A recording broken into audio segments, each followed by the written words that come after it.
Cerita awalnya sebenarnya nggak tahu juga sih kenapa tiba-tiba saya yang dipilih. Tiba-tiba dapat telepon dari orang istana, terus katanya Mbak Lia bisa bantu nggak untuk menjadi MC virtual dan juga bantu koordinator MC eksternal buat acara virtual, perayaan virtual kemerdekaan.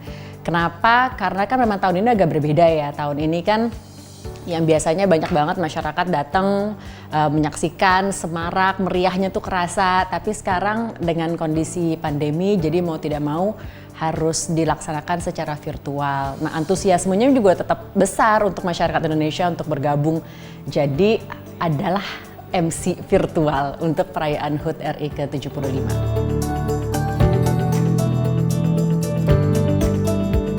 Kalau alasannya nggak ada sih ya, mungkin karena kumparan kali ya. Mungkin orang istana melihat saya suka berseliweran di kumparan, terus tiba-tiba ditelepon, terus ditawarin, dan kebetulan jadwalnya cocok.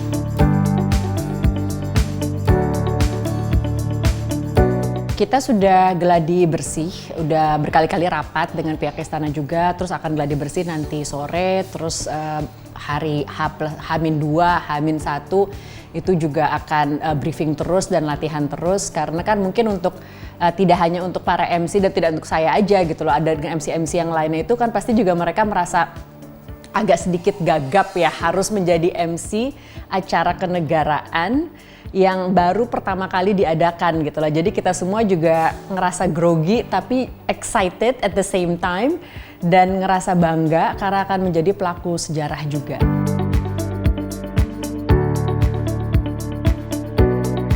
Kebetulan saya akhirnya ditugaskan di room khusus namanya. Room khusus itu tamu-tamu super VVIP, mantan Presiden Republik Indonesia, mantan Wakil Presiden, keluarganya juga, putra-putri proklamator dan lain sebagainya gitu loh. Nanti secara garis besar akan ada 14 room dan 1 room khusus yang masing-masing sudah ada pembagiannya. Room 1 itu juga nanti ada para menteri, wakil setingkat menteri, dan room 2 juga para dubes yang tadi dikatakan, dan ada masyarakat umum yang tinggal di Indonesia ataupun yang tinggal di luar negeri itu juga bisa bergabung, dan itu semuanya akan dipandu oleh 1 MC eksternal dan 1 MC internal dari kementerian lembaga atau dari istana itu sendiri. Jadi agak deg-degan juga sih sebenarnya karena pertama kali menjadi MC di acara kenegaraan virtual dan langsung mendapatkan tugas tanggung jawab nanti jadi MC di room khusus yang super VVIP.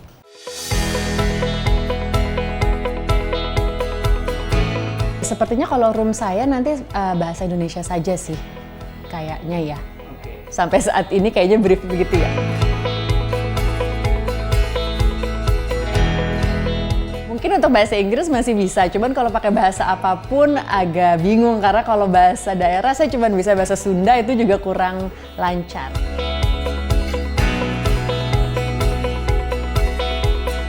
Tidak ada alasan khusus sih, cuman karena memang kalau dilihat ya Alia aslinya orang Sunda, kalau pakai kebaya Sunda udah biasa ya, jadi kayak saya merasa sekalian aja di acara ini sekalian pakai baju daerah atau baju adat yang mungkin tidak akan saya pakai lagi kecuali ada acara khusus. Jadi kenapa dipilih Toraja? Karena saya kemarin pada saat ditawarkan ngelihat fotonya dan gambarnya terlihat simple tapi sangat elegan. Jadi akhirnya saya memutuskan untuk memakai pakaian adat Toraja. Kalau misalnya ribet gitu ya, misalnya dengan yang terlalu besar hiasan di kepalanya dengan ornamen-ornamen apa, dan saya merasa riweuh sendiri dengan hiasan-hiasan itu, takutnya fokus saya terganggu pada saat menjadi MC. Mungkin alasan terbesar saya memilih Toraja karena simple, elegan, tapi bagus juga.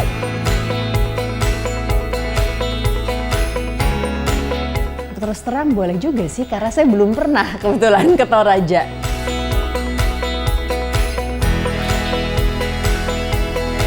Pesan-pesan khusus sama seperti pesan-pesan jadi MC offline biasanya sih, mungkin harus dijaga lisan dan bercandaannya juga tolong dijaga, karena kan bagaimanapun ini kan tamu-tamu besar, ini adalah acara resmi dari kepresidenan, jadi memang harus protokolnya, protapnya juga tetap harus dijaga begitu ya. Tapi yang satu lagi karena ini virtual, Jadi mungkin ada takutnya gitu loh, ada kayak keleluasaan merasa ini cuman virtual, jadi mungkin lebih bebas untuk berekspresi. Tapi sebenarnya dengan virtualnya tanggung jawabnya malah lebih besar, karena tanggung jawabnya kan ada undang-undang ITE juga ada di situ. Kalau sampai bercandaannya atau guyonannya agak berlebihan, itu malah bisa kena banyak sekali pasal-pasal di undang-undang ITE.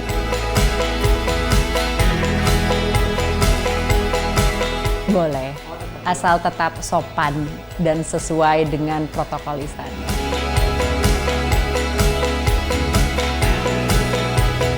Sulit menjawab ya, karena memang kalau saya melihatnya kemerdekaan itu kebebasan. Tapi di tengah pandemi kita seperti tidak merasa bebas. Karena begitu banyak keterbatasan ataupun limitations yang harus kita hadapi gitu loh. Tidak bisa bebas ketemu teman, tidak bisa bebas bekerja di sekolah, tidak bisa bebas ketemu keluarga. Tapi itulah yang kita hadapi sekarang bersama-sama, dan kemerdekaan jangan sampai diartikan saat ini, tahun ini tidak ada kebebasan. Kebebasan tetap ada.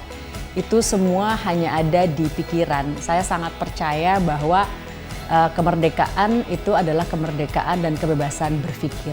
Gimana cara kita justru kreatif untuk mencari cara tetap survive, mencari cara tetap berkarya di tengah keterbatasan-keterbatasan tadi, dan juga tetap menimbulkan nasionalisme. Karena bagaimanapun Indonesia adalah bangsa besar, jadi memang ini adalah satu cobaan yang saya yakin sekali kita bisa melaluinya sebagai bangsa yang besar jika kita bersatu.